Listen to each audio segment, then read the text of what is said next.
سلام الله عليكم ورحمة الله وبركاته كلنتي وعن ونكن وضي الميل ولبا جوجتان qodobadaad wararkeena ku maqli doontaan waxaa ka mid ciidamada dowladdeegaanka Soomaalida ee liyu booliska ayaa abid gurihii ugu ballan ka gaaray dagaaladii qaraar ay kula jireen xoogga argagixisada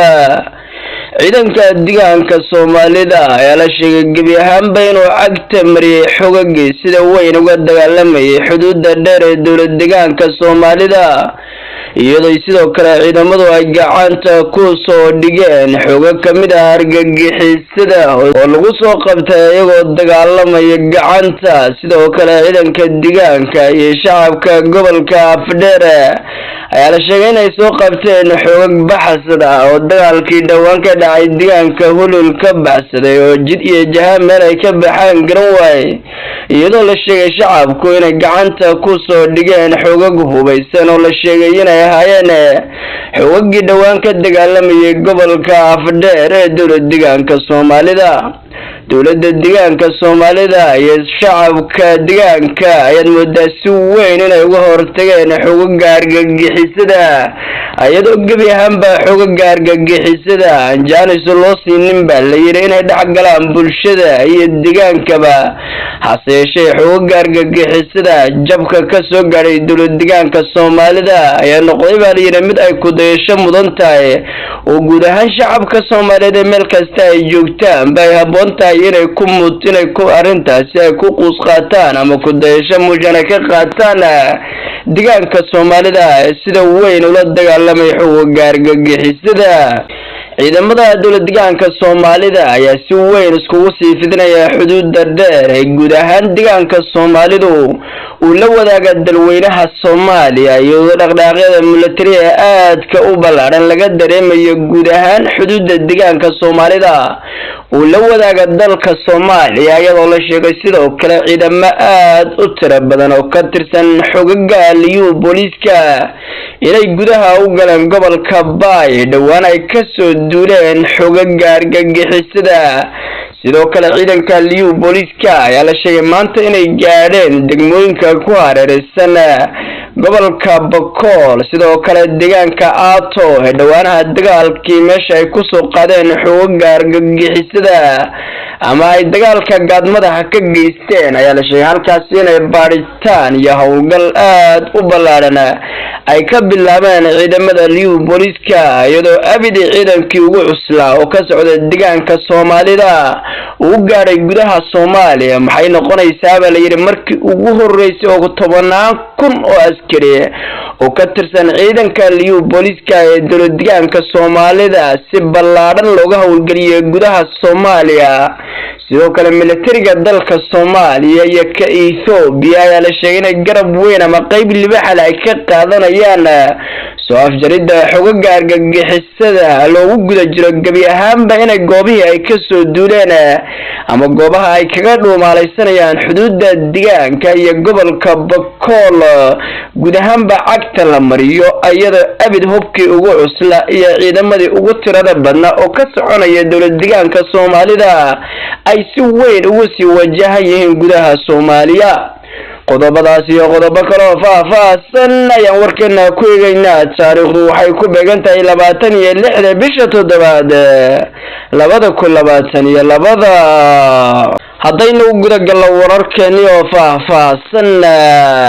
ciidamada liyu booliska ee dowladdeegaanka Soomaalida ayaa abid guushii ugu cuslayd ka gaaray dagaaladii qaraar ee maalmihii ugu dambeeyay ka soconayay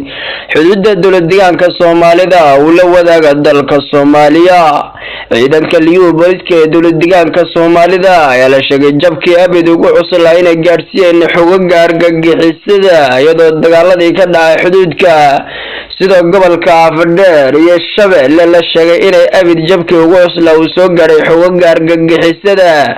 gebiyahanna xogaga argagixisada goob ay ku dhuumaalaystaan ama goob ay ku noolaadaan ama goob ay difaaca ka galaanba inay waayeen geedkii laakana uu ku noqday baa la yiri askari ka tirsan ciidanka liyu booliska iyagoo xogagaasi si talantaalis ah loo togtay ama gebi ahaanba wax ka baxsadayba una jirin ciidanka liyu booliska ayaa soo bandhigay xasuuq ay u geysteen xogaga argagixisada sida ballaaran ugu dhacay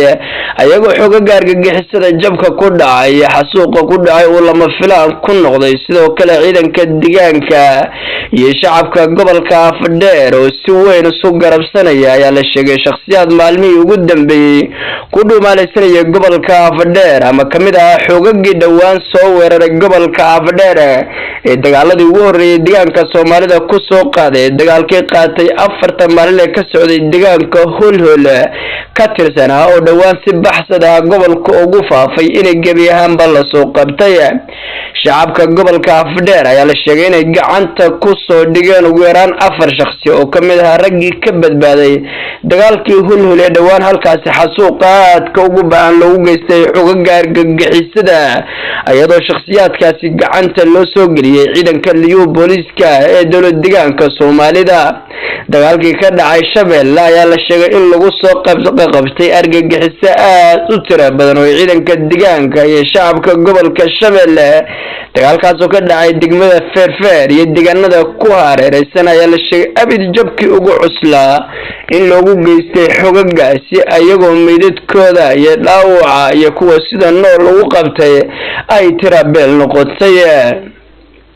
ciidanka deegaanka gulaha ay ka gaadheen dagaalka ay la galeen xogaga argagixisada ayaa mudan baa la yiri mid ku dayasho mudan ayadoo bulshada Soomaaliyeed ay ku noqotay arintaas arin fajaca sida ay shacabka deegaanka iyo ciidanka iyo dawladda ay guud ahaanba iskugu duuban yihiin ama sida ay dagaalka wada jirka ula galeen xogaga argagixisada ayadoo xogaga argagixisada la sheegay in loo dhigay 10 lama ilaa waana weligooda dambe ana mar dambe u suurtagelan ama ay ku hameen in ay dawladda deegaanka Soomaalida gudaha u galaan ama fikradooda ay ka howlgeliyaan xogaga argagixisada ayaa ujeedkoodu ah inay gudaha deegaanka si ballaaran uga howlgalaan saldhigyo militariga ku sameystaan dhalinyarada iyo bulshada ay ku tashkiiliyaan inay fikradooda qaataan si looga hor yimaado dawladda ama dawladda dagaal loola galo oo fikradda xogaga argagixisada ay deegaanka weergeysa hashayshee ciidanka deegaanka oo ciidan dhiiraynayaal ama u diyaarsan baaliyay la dagaalanka iyo ka hortagga xogaga argagixisada ayaa arintaasi si weyn uga hortagay ayadoo bulshada dawladda deegaanka Soomaalida noocyada kala duwan ay si weyn u garab istaageen ama ay noqdeen bulsho taariikhda gasha bulshada Soomaaliyeed ayaa guud ahaan lagu baaqay inay ku daysho ka qaataan ama cashar ay ka qaataan sida ay bulshada deegaanka Soomaalidu ay ugu diyaarsan tahay inay iska difaacaan cid kasta oo ku doodusha ayadoo midnimada iyo wada jirka iyo wada ilaalinta dalka ayna ciidanku kaliya weyn bulshaduna ay qayb libaax la ka qaadan karto bulshaduna ay tahay cid kaliya ee ammaankeeda iyo deegaankeeda ilaashan karta saniya kulanti dambo wacan salaamu alaykum wa rahmatullahi wa barakatuh.